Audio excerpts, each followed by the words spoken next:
What's happening, everybody? Bob from Crossing Broad. We have Eagles-Vikings Week 6 NFL action between a pair of 3-2 teams. Eagles obviously beat Minnesota in the NFC Championship 2 seasons ago to reach the Super Bowl and ultimately win it on the Vikings' home turf 2 weeks later. Minnesota traveled to Philadelphia last season, knocked off the Eagles early on, and now we have round 3 between these two teams, with both teams looking to establish themselves as one of the elite squads and legitimate contenders in the NFC as we reach the mid-season point. We'll get into a full betting preview of this Eagles-Vikings matchup in just a moment, but before we do, I want to let you know that you can head over to crossingbroad.com, check out a full Eagles-Vikings betting preview, as well as tons of write-ups on some of the top Week 6 NFL games, as well as some of the top college football matchups.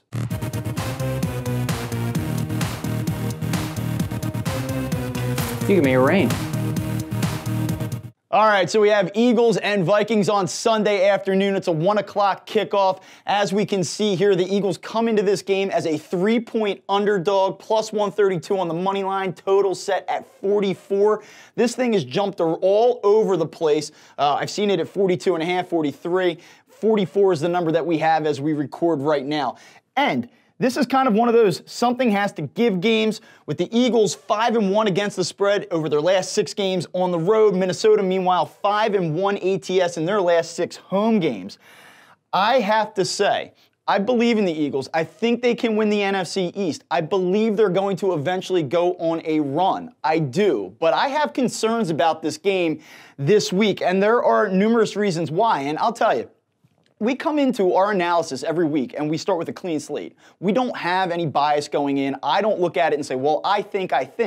I just dig up the trends, I see what comes up, and then I start to make my lean based off of that. And there are some concerns that I have, and a lot of it has to do with this spread situation and what these teams have done leading into this game. So first one here, you see it, road underdogs of 3 points or less that won and covered their previous 2 games, as the Eagles have, are only 15-33-2 ATS, and they're 11-21-1 ATS in conference games. So the Eagles have a little bit of momentum coming into this one, but that seems a little bit problematic when you look at the long-term trends, and that goes back to the 2003 season.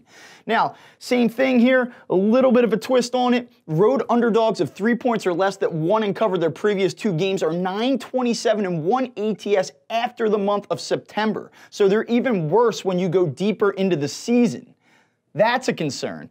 Same setup here. Road underdogs of 3 points or less that won and covered their previous 2 games are 10-20-1 ATS when playing a team that's coming off a win, and the Vikings just steamrolled the Giants a week ago in New York, and they're 6-16-1 ATS after the month of September. So the fact that these two teams have done what they have done in recent weeks, and you see this point spread, is a little bit of a concern. And I'll tell you another thing that's a concern. The Vikings have been absolute cash at home under Mike Zimmer, and this will illustrate that.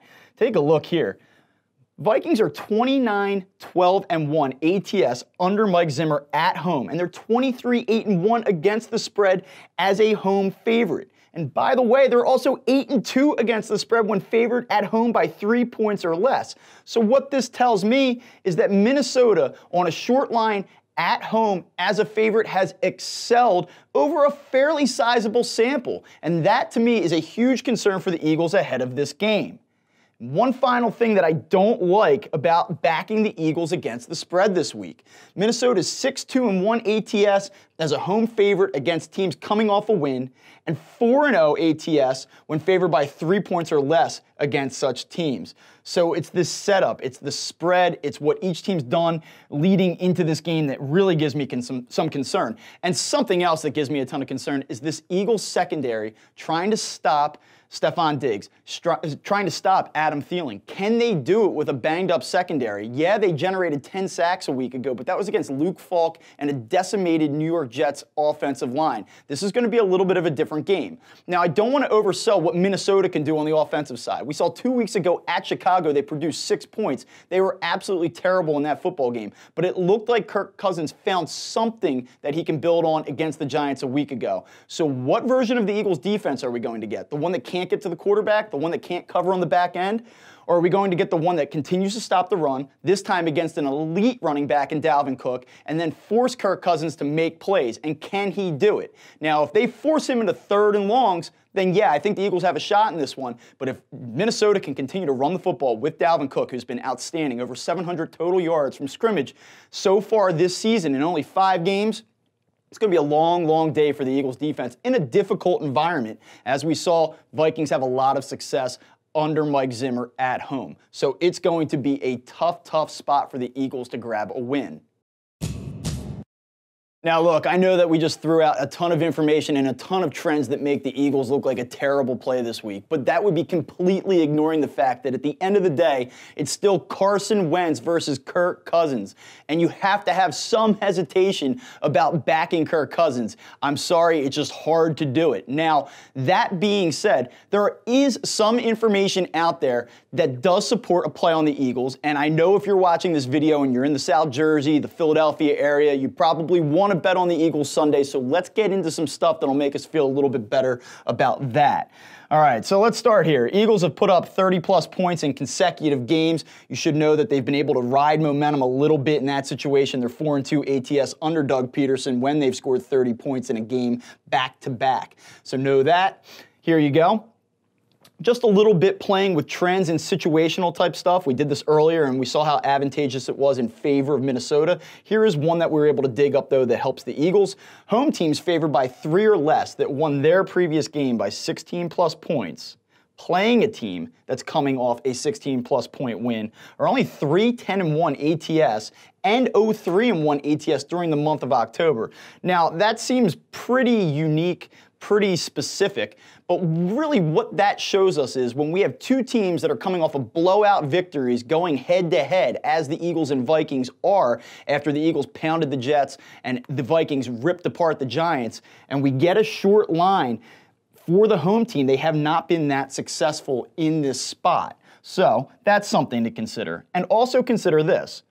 Home teams favored by 3 or less that won their previous game by 16-plus points, playing a team coming off a win in general of any margin, not just a blowout win, are only 21-34 ATS and only 11-23-4 in conference games, so between either 2 AFC or 2 NFC teams. So that's some stuff there that if you're looking for trends to back up a play on the Eagles, you can feel good about as well. And that does not account for the fact that the Eagles are limiting opponents to, 63 yards per game on the ground right now. So there is a possibility that they take away or at least limit Dalvin Cook in this game and force Kirk Cousins to make throws. And that's what I think this game's ultimately going to come down to. Now, the total is interesting. You have 2, I would call them decent defenses. The Eagles, you know, obviously sometimes have a hard time limiting opponents in terms of total yardage, the Jets game notwithstanding. So how do you bet on this game in terms of the total? First thing you want to know is the over is 18-8 in road games under Doug Peterson. So just in general, in a fairly limited sample, the over when the Eagles are on the road under Peterson has been pretty successful. Under has hit in 6 of the last 7 Vikings games, so the under's been on a hot streak here. And then one thing that I would look at from a more macro perspective, when the road team is averaging 28 to 29 points per game as the Eagles are, and the total sits between 44 and 45 points, the under is 15-7 in those games. So you see a road team coming in that's putting up some points on the board with a fairly, I would call it a fairly short total at 44 to 45 points. The under is hitting a little over 2/3 of the time. So what do we make of this? I just have a bad feeling about it. I know the Eagles won the Super Bowl in this stadium 2 seasons ago. I know they're going to feel a little bit comfortable coming in. They'll feel good about that, a lot of good memories. And it's entirely possible that Carson Wentz goes out, outplays Kirk Cousins in this game. I just don't have a good feeling about it. When I look at some of the situational trends coming into this one, I think that they tend to slant a little bit toward Minnesota. I think this is a very good defense, and I just think that the Eagles right now have a very limited passing game. Can you really trust Nelson Aguilar? Do they have anybody that can truly stretch the field? It's Zach Ertz, it's Alshon Jeffrey, it's a little bit of Dallas Goedert, And that's it. And so when you look at that limitation, and I think Minnesota will probably do a pretty good job taking away the Eagles' run, I have concerns about the Eagles' ability to sustain drives, even though they've been outstanding on third down this season. So for that reason, I would take the Vikings in this game. I would lay the points, and I think that the Vikings are going to get a cover on Sunday afternoon. If you want more information about this Eagles and Vikings game, head over to crossingbroad.com. We have a full betting preview available. We have some other information on some of the top college games this weekend, along with NFL Week 6 betting previews. Head over to crossingbroad.com. Make sure you check that out.